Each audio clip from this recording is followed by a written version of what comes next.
Assalamualaikum warahmatullahi wabarakatuh. Perkenalkan, nama saya Femi Nurul Ahsana dengan NIM 602011220006. Jadi, dalam video ini saya akan menjelaskan dan menjalankan beberapa contoh kode Dart dari materi yang telah diberikan,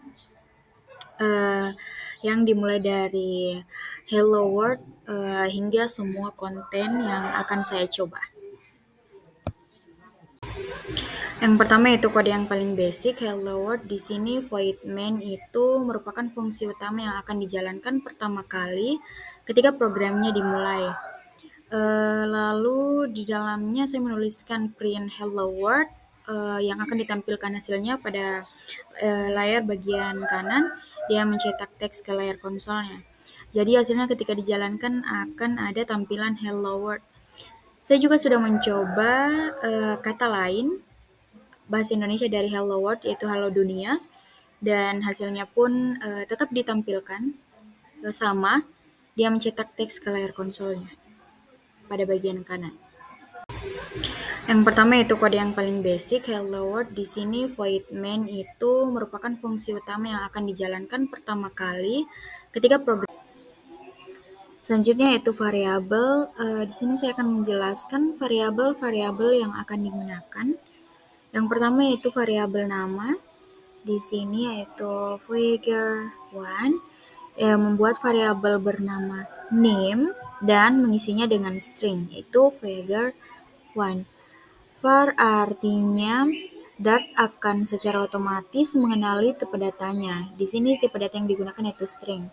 Selanjutnya yaitu variabel year atau variabel tahun 1977. Jadi variabel year ini menyimpan angka bulat, yaitu tahun peluncuran Voyager 1. Selanjutnya yaitu variabel antena diameter.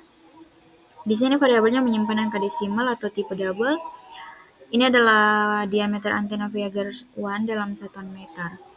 Selanjutnya yaitu variabel flyby object seperti Jupiter, Saturnus, Uranus, dan Neptunus. Jadi flyby object itu sebuah list atau array yang isinya adalah nama-nama planet yang dilewati oleh Voyager 1. Lanjut variabel image. Image di sini sebuah map atau dictionary. Dia memiliki dua entry, ada teks dan URL. Teks sendiri berisi satu string yaitu Saturnus. URL-nya yaitu path atau alamat gambarnya, jadi bisa diartikan sebagai lokasi filenya. Lanjut ke bagian print, yaitu bagaimana mencetak sebuah teks atau nilai untuk ditampilkan ke layar. Jadi yang pertama yaitu mencetak nilai name dengan interpolasi string. Jadi name itu artinya ditampilkan sebagai nilai variabel namanya. Jadi di sini ada yang akan ditampilkan yaitu variabel nama, variabel tahun, variabel diameter antena, variabel flyby object, dan image-nya. Jadi output programnya itu ada nama Voyager 1 tahun 1977, antena diameter yaitu 3,7, flyby object yaitu Jupiter, Saturnus, Uranus, dan Neptunus, dan image-nya sebagai teks yaitu Saturnus dan URL p2 saturnus.jpg. Selanjutnya yaitu kode dari control flow statements. Di bagian pertama yaitu integer year. Di sini saya mendeklarasikan sebuah variabel tahun. Dia bertipe integer dan memberikan nilai awal yaitu 2000. Selanjutnya di bagian blok if else. If ini digunakan untuk mengecek nilai variabel tahunnya. Jadi jika tahun lebih besar atau sama dengan 2001, maka yang dicetak yaitu 21 century. Jika tidak, tapi tahunnya lebih besar atau sama dengan 1901, maka yang akan tampil yaitu 20 tahun century. Karena tahun di sini yaitu 2000, maka akan masuk ke kondisi else if dan hasilnya itu 20 tahun century. Selanjutnya yaitu di sini kita membuat sebuah list atau array. Dia bertipe string yang berisi nama-nama planetnya yang dilewati oleh pesawat luar angkasa seperti Jupiter, Saturnus, Uranus, dan Neptunus. Lalu di bagian for, dia ini for in loop. jadi digunakan untuk mengiterasi list flyby object. Setiap itemnya itu akan disimpan sementara ke variabel objek dan lalu dicetak. Outputnya itu seperti pada konsol bagian kanan yaitu Jupiter, Saturnus, Uranus, dan Neptunus. Selanjutnya yaitu bagian for in moon. Ini merupakan for loop klasik, jadi dia digunakan untuk mencetak angka dari 1 hingga 12, bisa dilihat outputnya. Di sini angkanya 1 sampai 12. Selanjutnya yaitu adalah while loop yang akan berjalan, jadi selama nilai tahun ini kurang dari 2016. Tahun itu kan awalnya 2000, karena 2000 lebih kecil dari 2016, maka perulangannya terjadi sebanyak 16 kali. Kita coba tampilkan juga dengan print di dalam while loop-nya. Jadi output yang terlihat adalah mulai dari tahun 2001 hingga 2016. Selanjutnya yaitu kode dari control flow statements. Di bagian pertama yaitu integer year. Di sini saya mendeklarasikan sebuah variabel tahun. Dia bertipe integer dan memberikan nilai awal yaitu 2000. Selanjutnya di bagian blok if else. If ini digunakan untuk mengecek nilai variabel tahunnya. Jadi jika tahun lebih besar atau sama dengan 2001, maka yang dicetak yaitu 21 century. Jika tidak, tapi tahunnya lebih besar atau sama dengan 1901, maka yang akan tampil yaitu 20 tahun century. Karena tahun di sini yaitu 2000, maka akan masuk ke kondisi else if dan hasilnya yaitu 20 tahun century. Selanjutnya yaitu di sini kita membuat sebuah list atau array. Dia bertipe string yang berisi nama-nama planetnya yang dilewati oleh pesawat luar angkasa seperti Jupiter, Saturnus, Uranus, dan Neptunus. Lalu di bagian for, dia ini for in loop, jadi digunakan untuk mengiterasi list flyby object. Setiap itemnya itu akan disimpan sementara ke variabel objek dan lalu dicetak. Outputnya itu seperti pada konsol bagian kanan yaitu Jupiter, Saturnus, Uranus, dan Neptunus. Selanjutnya yaitu bagian for in moon. Ini merupakan for loop klasik, jadi dia digunakan untuk mencetak angka dari 1 hingga 12, bisa dilihat outputnya. Di sini angkanya 1 sampai 12. Selanjutnya yaitu adalah while loop yang akan berjalan, jadi selama nilai tahun ini kurang dari 2016. Tahun itu kan awalnya 2000, karena 2000 lebih kecil dari 2016, maka perulangan. Selanjutnya yaitu function. Jadi kode di sini yaitu fungsi rekursif Fibonacci. Jadi seperti biasa, fungsi main itu adalah titik awal eksekusi program dalam Dart. Jadi pada bagian integer Fibonacci, itu merupakan fungsi bernama Fibonacci yang menerima parameter n. Dia harus bertipe bilangan bulat. Jadi fungsinya akan mengembalikan nilai yang bertipe integer juga. Selanjutnya pada bagian if, ini merupakan base case-nya dari fungsi rekursif. Jadi jika n adalah 0 atau 1, maka langsung dikembalikan nilainya. Ini penting karena agar rekursi tidak berjalan terus-menerus. Dia menghindari infinite recursion. Selanjutnya yaitu return Fibonacci n kurang 1 dan seterusnya. Jadi jika n bukan 0 atau 1, maka fungsi ini memanggil dirinya sendiri 2 kali.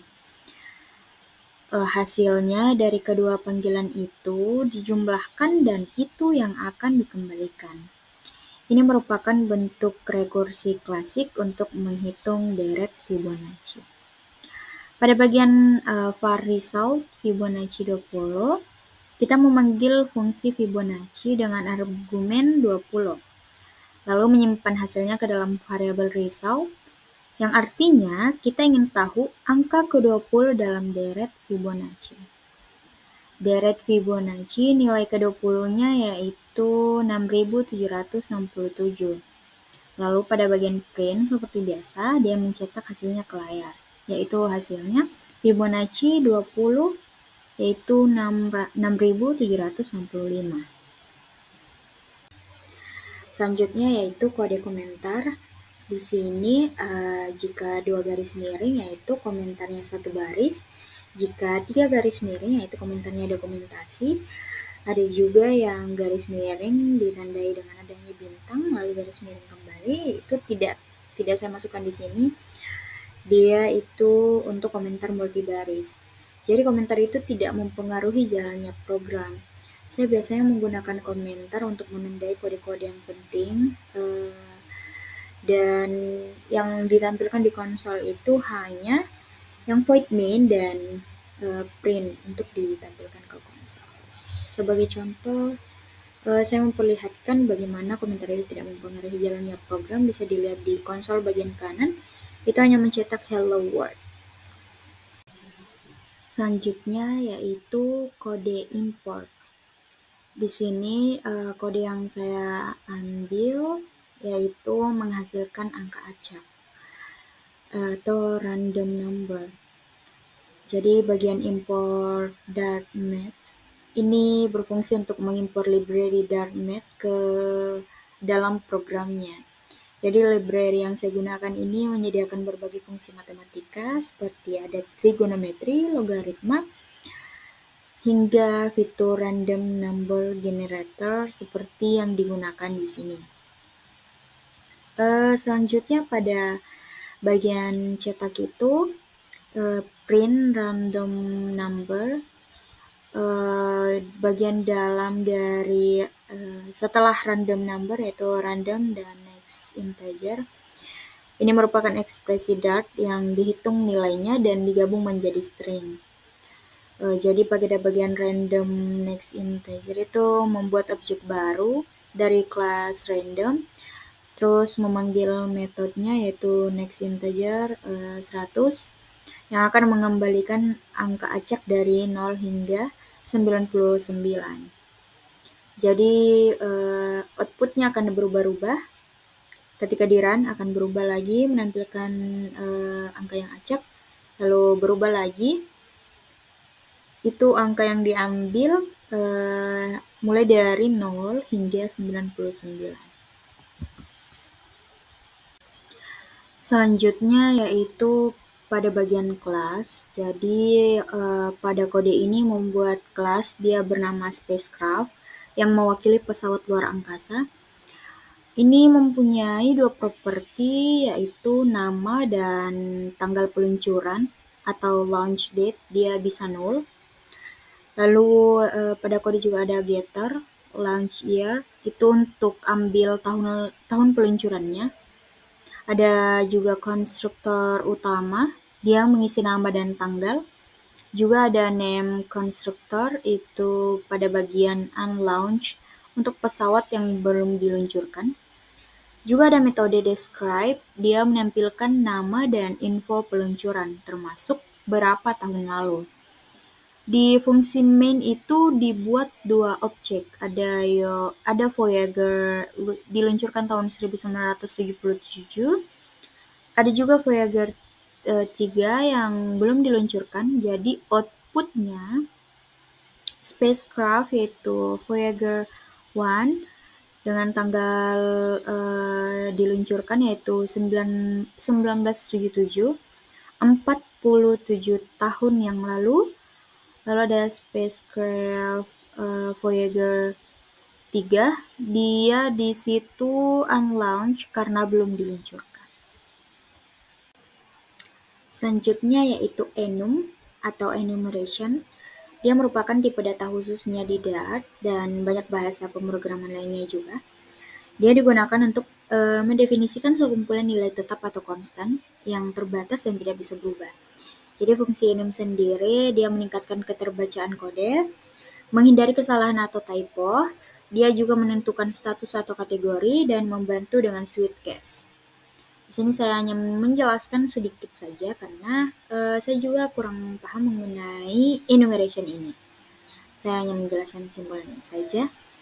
Kode yang digunakan di sini yaitu enumeration, dia untuk mendefinisikan daftar planet, beserta tipe planet, jumlah bulan, dan apakah memiliki cincin atau tidak. Di bagian enum planet type, dia jenis planet, terrestrial, gas, atau ice. Enum planet itu menyimpan properti planet dengan konstruktor dan getter tambahan. Juga digunakan di sini planet values untuk mencetak semua data planet. Selanjutnya pada hasil di bagian konsol kanan, di baris-baris itu ada hasil dari mencetak data setiap planet yang didefinisikan dalam enum planet sebelumnya. Dia masing-masing planetnya memiliki beberapa informasi seperti Merkuri, Venus, Uranus, dan Neptunus. Di sini dia menjelaskan apa tipenya. Planet berbatu, untuk Merkuri dia tidak punya bulan. Ringnya false, itu artinya tidak punya cincin, dan giant itu false, bukan planet raksasa. Berbeda dengan Uranus, kita bisa lihat sendiri tipenya yaitu ice, dia planet es. Dia bulannya ada banyak, ada 27. Ringsnya true atau dia punya cincin. Giant true karena dia bertipe ice, dianggap planet raksasa. Itu hanya sebagai contoh perbedaan di antara beberapa planet-planet yang ditampilkan pada konsol bagian kanan. Selanjutnya yaitu kode inheritance. Pada baris 1 sampai 3, saya membuat sebuah abstract class, dia bernama animal. Kelas ini mendefinisikan sebuah metode make sound, dia tanpa isi, yang artinya ini hanya deklarasi. Abstract class ini tidak bisa dibuat objeknya langsung dan biasanya digunakan sebagai template atau kontrak untuk kelas lain. Lalu pada bagian baris 5 sampai 10, saya membuat kelas cat yang mengimplementasikan kelas animal menggunakan keyword implements.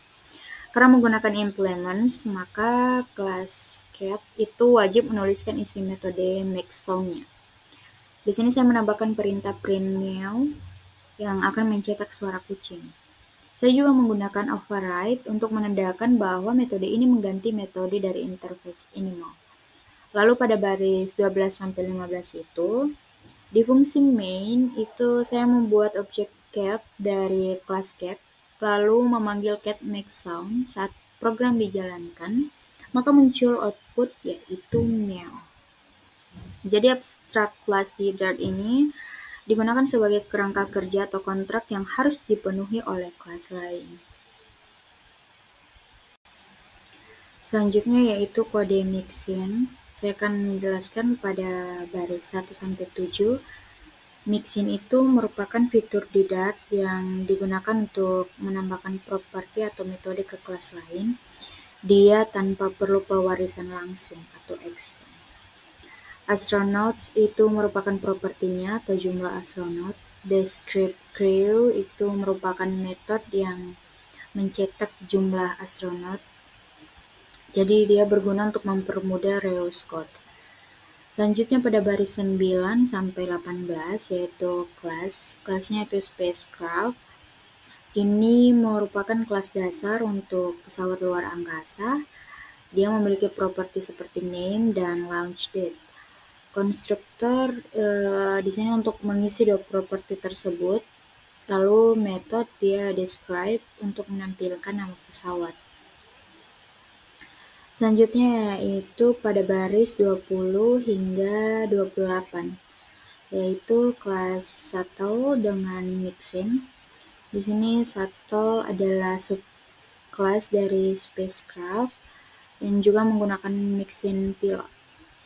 Keyword with pilot itu artinya shuttle mewarisi metode dan properti dari pilot selain dari spacecraft. Fungsi main di sini yaitu membuat objek shuttle dari kelas shuttle, lalu memanggil dua metode seperti describe dari spacecraft dan describe crew dari pilot. Outputnya ada spacecraft yaitu Orion, number of astronauts yaitu 1. Di sini mixin itu menambahkan perilaku ke kelas tanpa pewarisan. Reusable itu artinya berfungsi. Mixin bisa digunakan di banyak kelas tanpa copy paste kode. Selanjutnya yaitu kode async atau asynchronous dan await. Pada baris fitur string fetch data, fungsi ini mengembalikan data secara asinkronus atau tidak langsung. Pada baris await fitur delay, dia mensimulasikan delay selama 2 detik seolah-olah sedang mengambil data dari internet atau database. Lalu return data load, dia setelah menunggu mengembalikan teks ini. Lalu pada bagian void main async, fungsi main ini dibuat asynchronous karena di dalamnya kita akan menggunakan await. Await fetch data itu kita menunggu hingga fetch data selesai lalu disimpan hasilnya. Jadi outputnya setelah 2 detik fetching, lalu menunggu hingga 2 detik dan data load. Asynchronous atau await itu digunakan untuk menjalankan kode yang butuh waktu tanpa menghentikan seluruh program. Dia cocok digunakan saat akses API dan file atau database juga lain-lainnya. Selanjutnya kode yang terakhir yaitu exception. Sebelumnya saya ingin menjelaskan bahwa asynchronous sebelumnya dan exception ini saya menggunakan kode yang lebih singkat, yang mudah saya mengerti, yang jelas. Penjelasannya akan tetap sama seperti kode contoh yang telah diberikan. Di bagian exception ini ada try, digunakan untuk mencoba kode yang berpotensi error. Lalu angka pada var result itu 10, merupakan pembagian bulat. Hasilnya integer, tapi karena dibagi 0 akan terjadi error. Catch dalam kurungnya itu menangkap error yang terjadi dan menyimpannya ke dalam variabel E. Selanjutnya yaitu menampilkan hasilnya, yaitu print error occurred. Dia menampilkan pesan errornya. Jadi kesimpulannya, try catch itu digunakan untuk menangani error agar program tidak crash. Ini sangat penting saat mengakses jaringan file atau matematika yang berisiko.